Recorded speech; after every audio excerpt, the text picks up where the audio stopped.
From Bears Last Stand to Saban's empire, we built the league, broke the mold, and rewrote the code.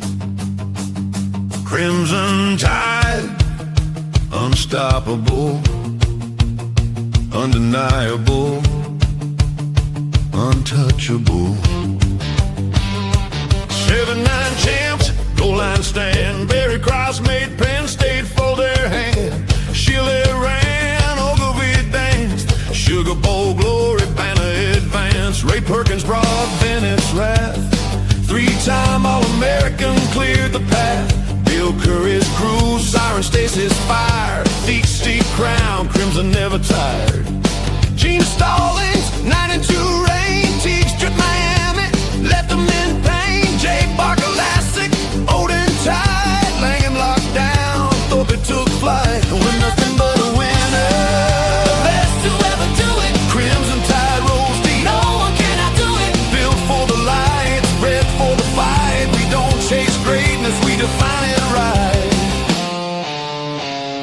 Saban touchdown, turned fire to flame. 6 rings later, they chant his name. And Graham ran wild, first Heisman won. 2009, Texas came undone. Roll Tide, roll, everybody. Welcome to TightSports. See Big Al got his business suit on today. Looking good, dapper. Got another Windsor knot. Is it a double Windsor? Looking pretty good. Man, hello, welcome to the program. We're talking about a seismic shift, a financial tsunami, the absolute financial melee that is college football athletics in the NIL era. If you think program that your program or our program is safe because you got a statue in front of the trophy case full of crystal, you better buckle up, buckle that trench strap up. I don't know if everybody's familiar, but I'm not here to gloat. We're not here to laugh at the misfortune of others thus far or the situation they're in. Brothers and sisters, I am sweating like a harlot in Leviticus. Do you hear me? This is serious.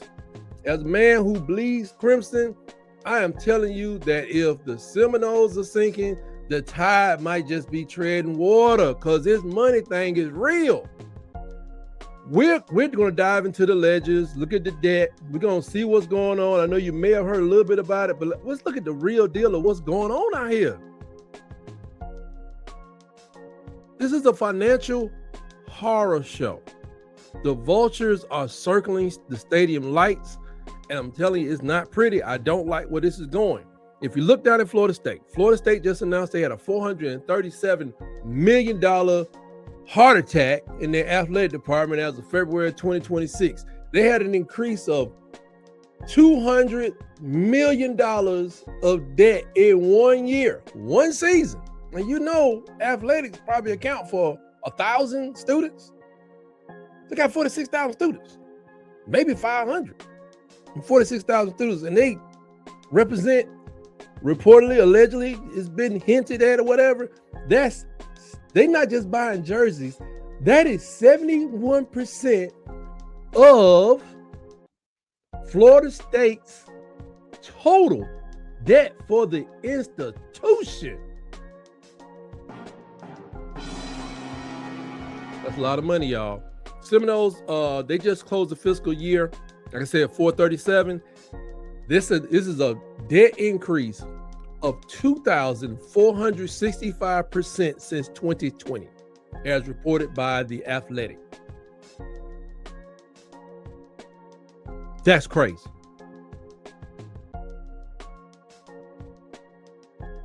%, proving that staying competitive is costing more than the house, the car, and the kitchen sink. Now, FSU officially claimed the Debt King crown, out leveraging every public FBS program in the nation thus far to fund a new football stadium, operation center, and some stadium upgrades. The problem is the money that they expected to get from the alumni, from the corporations who love them, they are taking that money in there to pay the players, leaving these bonds and stuff they floated to cover these renovations. Hey, people in Florida, y'all gotta open up that wallet. or something, but the product they put on the field probably ain't making people feel very good. They are aggressively betting on their future move to the to the Big Ten or the SEC. Probably. I don't know. I don't know why they're trying to come over here and get some of this. They ain't ready for this. All they gotta do is you gotta do more than beat Alabama. But I'm gonna leave that alone. We got our next match coming up at the beginning of next season. But this is spending that they don't have yet. You know what I'm saying? On legal fees just to prove they belong in the penthouse. If they want to get with us. But they gotta handle that. I don't want none of that in the SEC. I don't know why their money is messed up. And everybody in the state of Florida, the other schools, they're looking at them like, what y'all problem is? Miami is looking down at them, man. Compare FSU's public disaster to Miami's private books, they're a private school. It's like comparing a glass house to a fortress. Miami got $7.77 billion in assets. It's probably in their endowment. That's not what it's really for, football, but they got it. It's private. They can do what they want to do. They got a $7.77 billion asset base that provides them a little cushion that the cinnamon rolls can only dream of. The U is raising $26 million in donor cash while FSU is issuing revenue bonds, showing that even in the same state, the have and have-nots are moving in opposite directions. And here's the problem with those revenue bonds and all those basically loans that they're taking. You live in Florida, you own property in Florida, or you vote in Florida, you got to pay for that. Yeah, that's on you. So I was reading an article from Gator Envy. The Gators are watching their rivals like it's a cautionary tale. I'm watching them like it's a cautionary tale, realizing that aggressive spending on the infrastructure can lead to a debt trap if the wins don't follow. Remember, they've been losing for 2 years. I want to remind everybody, man, the board need to do this, the board need to do that. Let me tell you something. We're trending up. That's about all you can say. Get that man space. We could be FSU. Last time we trade coaches back in the olden days, we were FSU. I don't know if he had no 3 and 9s or something like that, but Ray Perkins had his problems. The NIL requires a balance of caution and aggression because if you spend like a champion, but you play like a cellar dweller, the bank comes to your stadium before the fans do. Not that they're going to repossess something, but golly, the Gators watching them, they're state school too. They not really winning. They won in basketball, but the football program, I don't know if winning 10 games is going to do it for them this year. They got to get into the playoffs and get some of them playoff money. Get a couple of wins. What did they get for the national championship? $14 million in Miami? But they got money for each win, I think, or each appearance. I don't know. Got to get the playoff money. This is getting crazy. But the North Carolina State Board, they released an article talking about compound interest, the silent assassin.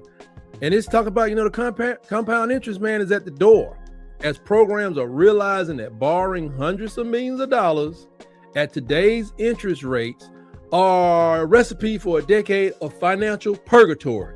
Okay, now people now we heard how an NFL team can be in salary cap hell. This is it. Imagine your team, I don't know, your top 30 team, you go out there, you're looking at 8 to 10 wins every season. You ain't worried about nothing. You Georgia, you BYU, I don't know, Washington. But then you get into one of these situations, your team sucks so bad because you got to wait 8 years to pay off debt before they really can, infuse the NIL. What you think gonna happen in that time? You think the donors gonna keep the big boosters? Huh? You think Huggy Bear about to go out? Huggy Bear? Huggy Beard, aka the Rooster Matt, he gonna go out there and buy enough hats to support some garbage? No, he ain't gonna do it. Deion can't buy enough FSU socks these days. Plus, he can't even wear them at work, according to him. So what's he gonna do? The NIL is sucking up donor dollars, man. Dollars that used to pay for stadiums, it's creating a double whammy. where the debt is growing and the traditional revenue stream is drying up. You think it's just them? No, it's everybody. Some people have just done better than others. Maybe they've managed more than others. Maybe some coaches can even sell a dream better than others. That's going to be real important. Alabama need to get Les Brown on the phone, or Dr. Eric Thomas, somebody. We're going to need some, whoever you can find. You need to motivate. You need Tony Robbins. Need to hire somebody who can sell the dream, Jack. Because don't think nobody going to have all the money you need. And then you got this thing with Rutgers, the reality check. You know, MSN reported on this. Rutgers has lost over $517 million since joining the Big Ten, proving that a bigger conference TV deal isn't the magic wand if your expenses outpace your growth. Same thing can happen in my house. Yeah, I wanted to go out there and get that Lexus. Yeah, I want that Lexus. Yeah, I want all the bells. Yeah, I need my seat to make me do like this while I'm driving.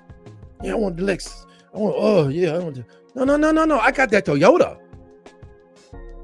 5-6 years old. Yeah. Because I didn't want to be like Rutgers. I didn't want my doggone expenses outpacing my revenue growth. Even with $61 million, I'm going to say it again. With $61 million in revenue growth, the Scarlet Knights ran a $78 million deficit this year alone.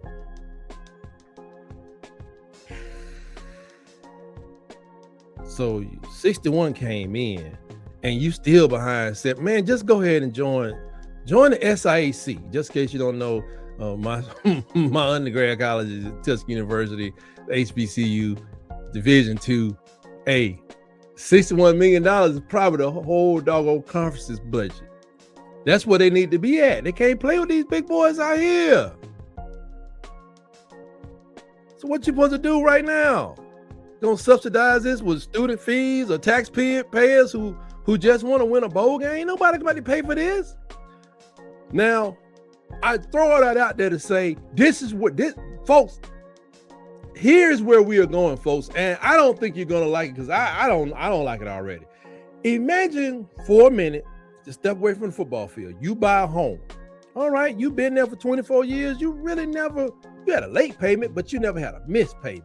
You never got behind. You never had to do loan modification. You're 24 years in a 30-year mortgage. You almost got this sucker paid off.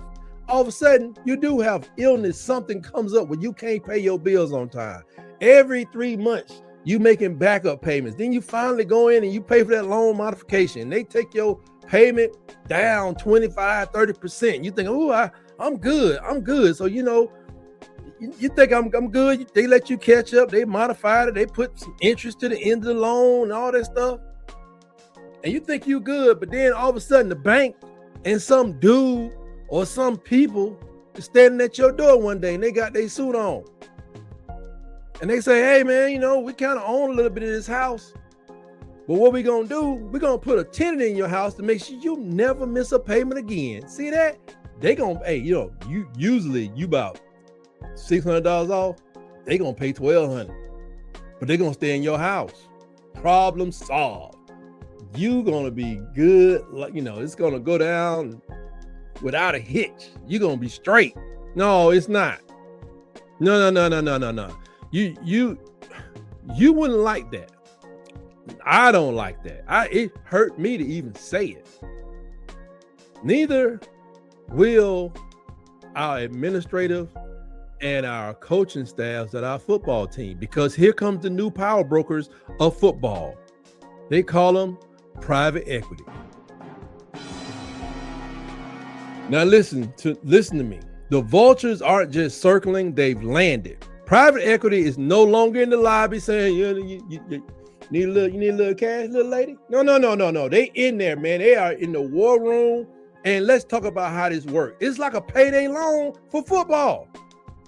You got football programs over there like, we go to the bowl game in the year. I can get that back to you. I need you to front me on. I gotta go get some tennis, got some shoes, need some equipment, some sleds. Just need you to hold me over about 60 days. 6 days, I can pay you back. What you got over there? I got some Frito-Lay ads. I got a Ford truck ad. The Utah model. The Utes just became the first Power 4 school to sell a piece of their future by partnering with Outro Capital. They have created something called Utah Brands and Entertainment LLC. That's active, folks. In exchange for $500 million.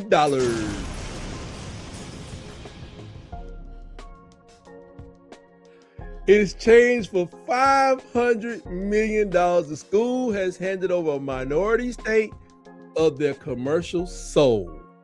Ticketing, sponsorships, licensing is all managed by a firm answering to investors, not alumni. Now, here's the thing about while we at it, Utah Ute fans, yeah, ticket price is going up, baby. They going up, man. But you gotta do it for the team. I'm supposed to wear myself out for the team? Yeah. What team? No. What I'm gonna do is I'm gonna look out for myself and I'm gonna get mine. Well, how we gonna win?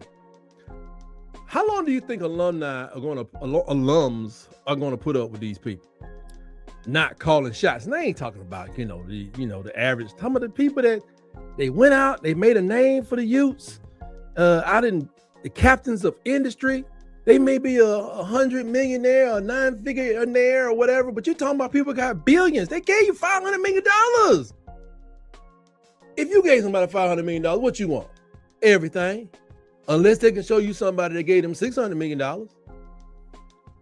Time will tell. It really will tell, but it's a caveat to this whole thing. Let's go with the Big 12. The Big 12 done came in this thing, and they done just sold out the Big 12.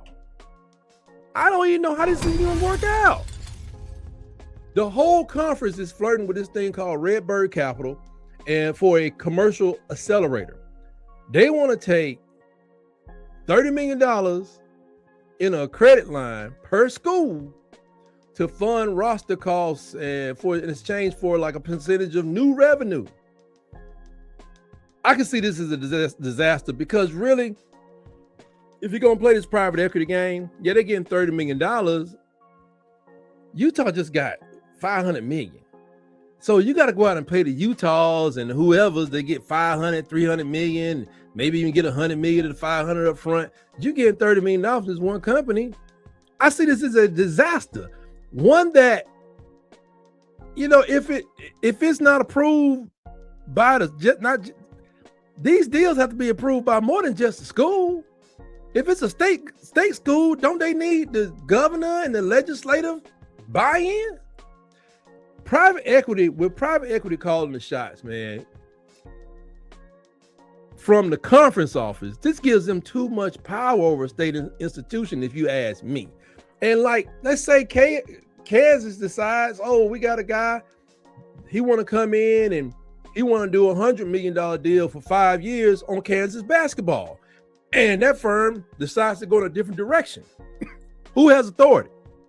The school, the governor, or this Big 12 people over here just gave us $30 million we've been ciphering off for the last 3 years. This really, to me, if the Big 12 goes forward, this Redbird bull crap, looking for my water. From my Redbird bull crap, I think this could spell the end of the Big 12 conference. Because at the moment, it absolutely makes no sense. And here's the risk of jerking around with private equity, as opposed to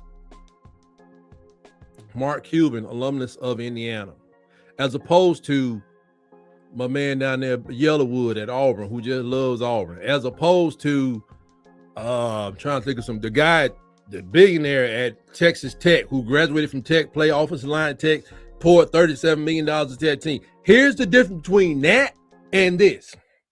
These firms expect 15-20% return. They don't care about the history of the Iron Bowl. They care about maximizing EBITDA. Anybody know what that is? Time for a new word, class. It's actually an acronym. It stands for earnings before taxes, before interest, taxes, depreciation, and amortization. Notice I said nothing in that earnings before interest, taxes, depreciation, and amortization. I said nothing about the score of the game. I never said nothing about beating your rival. I ain't said nothing about going to the playoffs. I ain't said nothing about winning the conference championship or the national title. I said they are concerned with maximizing EBITDA. If the growth doesn't happen, and there's a loophole that says, oh, we was gonna give you $500 million for 10 years, but this ain't working. Who is left holding the bag? Well, the school has the bag, and the bag needs some more money to go in it. Who do they turn to then? Who are they gonna say, okay, whoa, we need $60 million.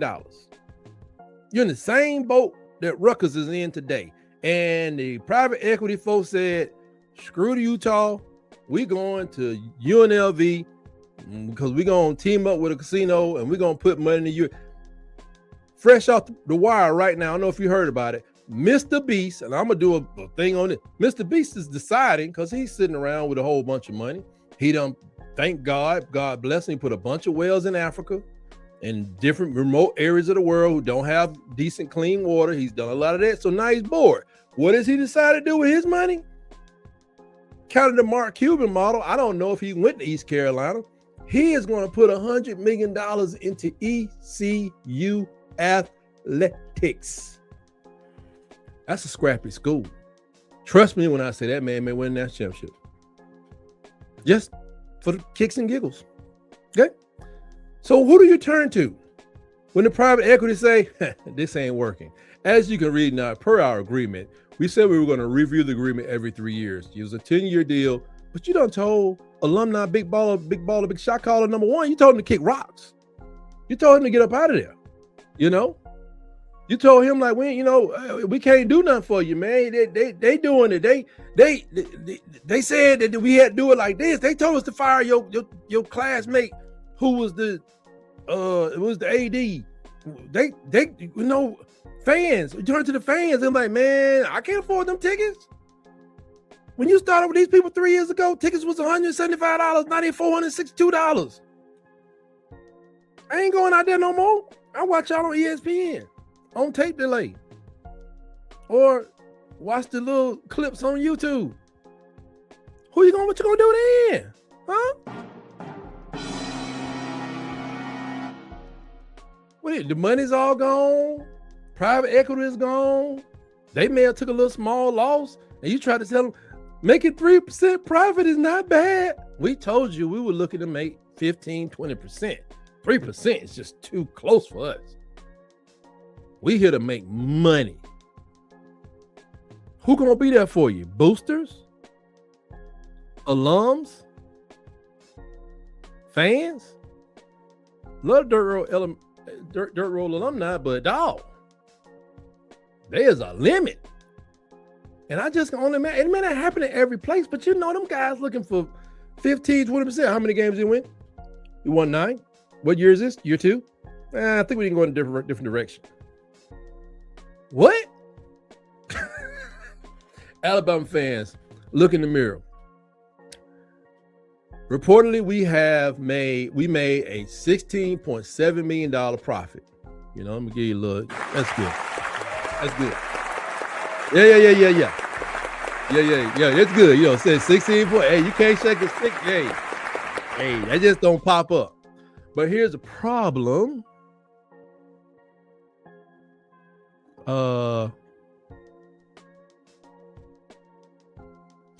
We spent $230 million to get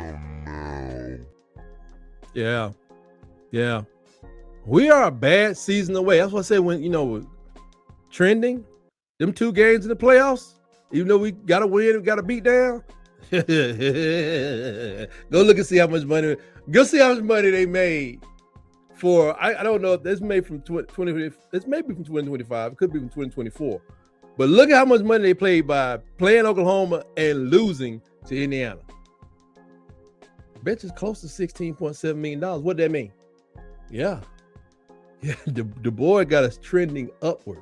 one more game, we make some more money. But are you always going to be able to do that? At Alabama, we expect them to be able to do that. But we trending pretty good right now. We are one bad season or one donor revolt away from the suits in Manhattan asking why our operating margins are so thin. And here's what we're going to do to increase your operating income. You know what I mean? So thank Lord for a coach that has kept the program relevant since the retirement of the GOAT.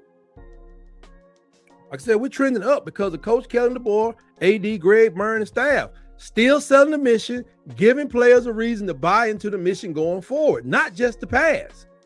Coach Oates, let me tell you, boy,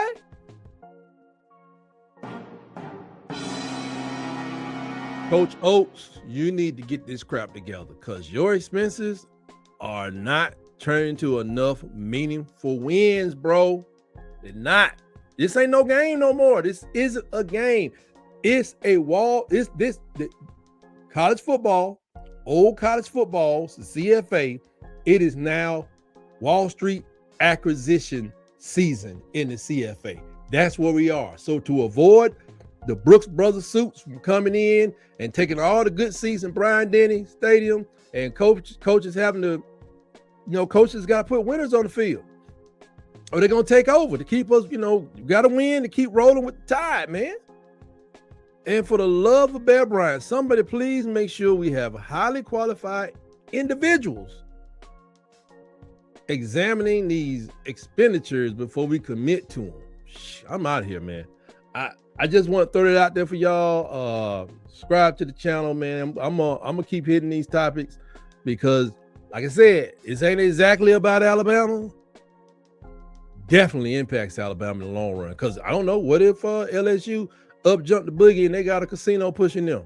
Harrah's Casino, Louisiana, or New Orleans, just say again, we're gonna go ahead and sponsor these folks big in dollars in the next 7 years.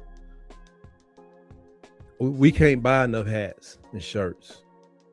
So this hits us hard. So like I said, can't be changing coaches because y'all ain't win the SEC championship. We glad we was there. That came with a check. Glad went to playoff because it came with a check. It was a hard and terrible loss to Indiana, but guess what? It came with a check we definitely needed. And, we're going to be all right. So until next time, I always remember, roll, tide.